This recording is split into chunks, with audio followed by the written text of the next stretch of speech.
Hey guys, Comic Book Steve here again with another haul. Got some new releases, some Transformers books that I got off of eBay, and some books that I'm interested in trading. Let's start off with the new releases. First one we got is All New Wolverine number 4. I only picked up that variant. This is the Deadpool variant. I'm not sure what the theme is this month. Maybe it's like memes. But this was the only copy of this cover, and it was cover price, so I'm trying to stick to just one copy of a book, unless there's like some crazy awesome variant that's under 10. But this was my choice for the issue I was getting of this this particular series.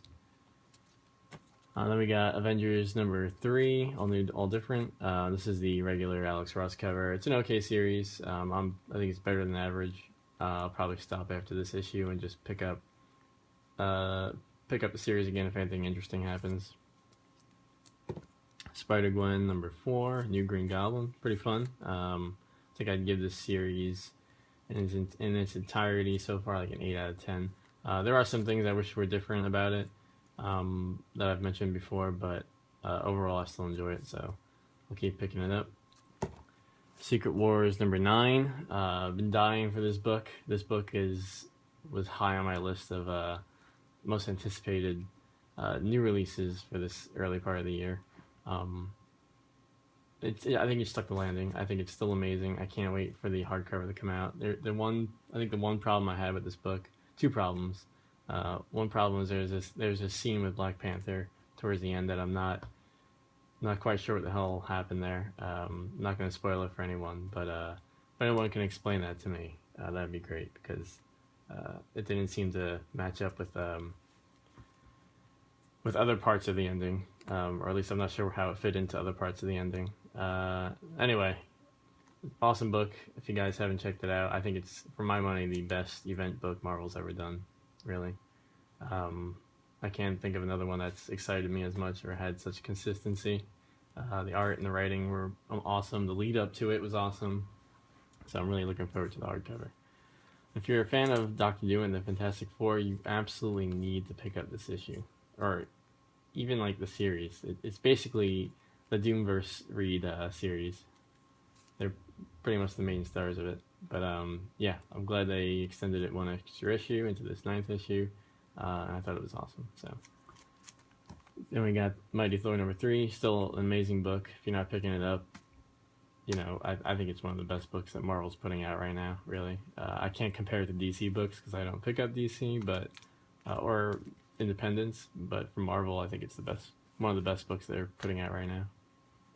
And that's the new releases. Then these are the books I got off eBay. I'm trying to complete my Death's Head appearances in the Transformers UK books. I think I have all his cover appearances at this point. There might be a few internal appearances that bridge the story that I'm missing, but nothing that I'm like super crazy about getting right now, so I'll hold off on it. Anyway, so this is number 151. This is the last issue he appeared in. From here he went on to a Doctor Who magazine, and then into Dragon's Claws, and then from there on, history, into Marvel proper and Marvel UK. Yeah, I didn't really read these, but they're flipping through them look pretty fun, so I might, once I get them all, I might start flipping through them and see which ones I'm missing and see how the story went, because I think it's pretty interesting that this character was in Transformers universe and then jumped over to proper Marvel. The interesting thing is that he's the size of like a Transformer in these Transformers books, which is much bigger than a human, or any of like the Marvel superheroes, most of them. And then in the Doctor Who installment that he's in right after this, shows how he shrinks down to a human size so that he can guest star or be a part of the regular Marvel universe, which was kind of funny. It's funny that they took the effort to explain that or have a reason for it, where nowadays they might just have the character starting in a new number 1 as the size of, what changed and then not do much of an explanation. But they actually took the effort to put in a special, like, 4-page, 5-page comic in a Doctor Who book to explain how he got shrunk down to normal size. But yeah, that's about that. This book is not in terribly great shape. There is one page that's not attached at the staple at the top. It does have writing up on it in the right corner. From what I'm told, these were distributed as part of a newspaper subscription, and many of them had writing, like a name on top of it. So that's just how they did things. I have a few that don't have names on them, so I don't know why some do and some don't. But that's the explanation I've been given. So if these were like super in demand, I'm not sure how these would affect the grade. And I haven't seen any of these in CGC, so I don't know I don't know if they care about that writing on top, if it's part of the subscription service that they were a part of. But anyway, let's keep going. Then we got Transformers number 117. This one's slightly worse than the other copy I have of this. I was trying to get a bone white copy, because that white you can see it gets like tanned brown pretty easily. I'm sure if you guys have older white books, those covers are a pain in the butt to find in good shape. Same situation with this one. I'll still try to look for a nicer copy, but these books are hard to find outside of eBay. And sometimes when people take pictures, the white comes up a little whiter than it really is. Again, this is the first appearance of Death's Head on the cover. This is after his first appearance in the magazine, but this is his first cover appearance. So that's a fun one to get. Then we got number 113. This is the first appearance of Death's Head. He's in a few pages in the interior. Not an expensive book. This is my 4th copy. It also has writing on top of it. Same name. This one's nicer than most of the other ones that I have in this lot that I got. But it's still, I don't know. I'm not a great grader, so I'd probably put it at fine minus. I think that's my default if I'm not sure, and it looks solid. But yeah, I'm glad to have another copy of this. The guy was just giving out a lot, so I figured I'd pick up the ones I'm missing and then get the first appearance again, since it's not expensive right now, but you never know. I like the character, so I assume other people might, and if he starts getting used again, maybe this will pick up. Then we got number 147. This is just another cover appearance. Again, the writing on top, but overall, pretty solid copy. Number 120. This is probably the worst out of all the ones I got in that lot. It's got a pretty nasty tear under the corner picture over there. That hole that you can't really see on the cover, but when you open it up, you can obviously tell. Then it's got the writing up on the upper right again.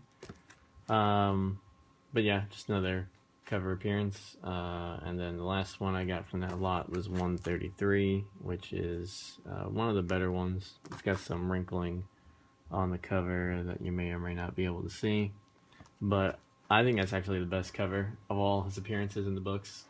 I think it's pretty awesome there, and it's still, every time I look at these covers, I think it's wild that this character was in a Transformers book, because it seems like fan art to me, but it really happened, so that's kind of fun. This one also has the writing up on it. It says Pierce, but it's a little smaller than the others. So not bad. Pretty cheap books if you can find them. I've only found them on eBay. If you see them in the wild and you're interested, I would pick them up, because they're not easy. I've never seen them in the wild, so I've only gotten them from the UK eBay site, or if I'm lucky, I'll find them on the American eBay site. So yeah, that's about that. Maybe they'll use the character again. I hope they do. I think that'd be a fun character to see in the Guardians movie. Not that I'm trying to speculate or anything, but I think that'd be a fun place to throw him, since he's another space kind of character. Alright, so now I've got some books I'm interested in trading. Some of these are on eBay right now. I've relisted them a couple of times, so they're not like, I don't think they're gonna like fly off the shelves or anything. So if for some reason you're interested in any of these, and I do have them on eBay, I'll take them down and we can work something out. I'll show them off and then I'll go through stuff I'm looking for. So first one's probably the best one in this. Uncanny X-Men number 142. Really classic cover. Very nice copy. It's got a little chip missing on the bottom right over there, and it's got some rounded edges, but overall it is pretty solid. Again, I leave it to other people to grade.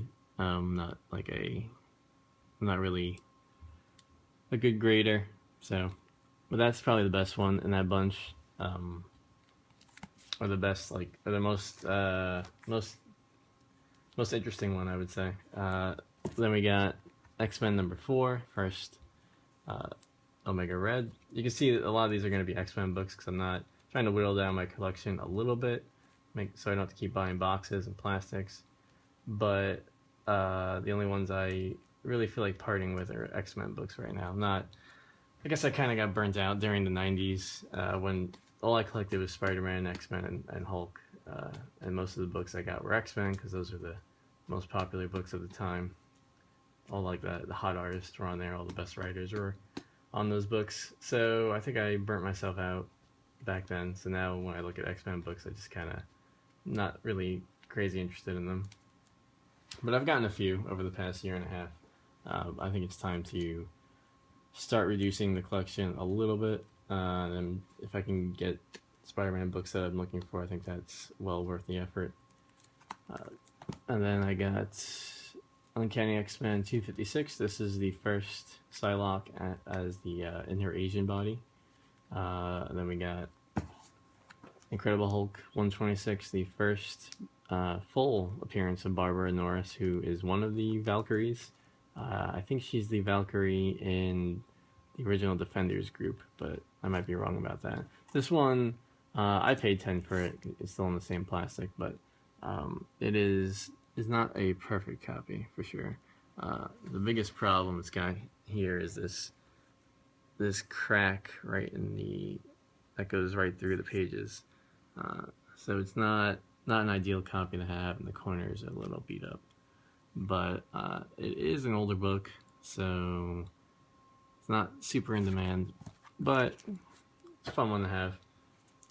I don't need it, so I certainly would want Spider-Man books over this one. Then we got Wolverine vs. Hulk number 8 from early in 1999 or early 2000s, I think. This was like a lower print run book. It was pretty hot for a while in the early to mid 2000s.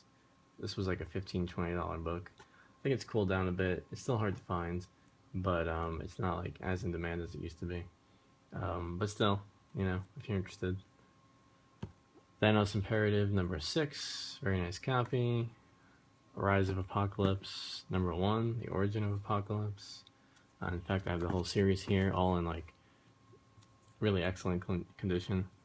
Number 3, number 4, and then we got some New Mutants books. New Mutants number 99, first Shatterstar. New Mutants 86, the first cameo of Cable, appears in 2 panels at the end. New Mutants 26, first full appearance of Legion, and first cover. New Mutants 100, first appearance of X-Force. New Mutants number 1, second New Mutants appearance. And Marvel Spotlight number 1, the first solo Red Wolf. This one's pretty nice too, but not like a super near mint copy or anything. Yeah, so like I said, some of those are on eBay, some aren't. But if anyone's interested in trading, I just want to throw them out there to the community. Maybe we can work something out that's mutually beneficial. What I'm looking for basically, if you look at my top 10 books that I'm looking for in 2016 video, that's some of them, obviously 10 of them. Other than that, I'm looking for any older Amazing Spider-Man book, anything from, I mean, I know that these aren't like crazy expensive books that I displayed, so I'm not gonna like say any like of the Steve Ditko books. If you want to trade them for that, you know, please, let's do. But realistically, anything from like 100 to about 200. I still have a lot of gaps, but we can talk about it. If you're interested in these, basically we'll take a look at what Amazing Spider-Man books that you or any Spider-Man books that might be interesting that you're looking to get rid of, and then we can try to work something out. If not, no worries. Like I said, these are some of them are on eBay, so I'll be actively trying to push them off to someone in some form or another. They're just not books that I feel like I need in my collection right now. I was glad to get them when I got them. If I had infinite space, I'd probably keep them for longer, but I'd like to try to whittle down a little bit, make room for some Amazing Spidey books. Anyway, that's about all I have today. Thanks guys for watching. I might try to go to a comic shop this weekend and see if there's anything good lying around. I really want to try out Wild Time Comics. I know the sale is no longer going on, but I'm curious to see what they have for Amazing Spider-Man books in their back issues, so that'd be fun. And like I said, I have other eBay books coming in this week, so I'll be doing another video fairly soon, if not next week, earlier than that.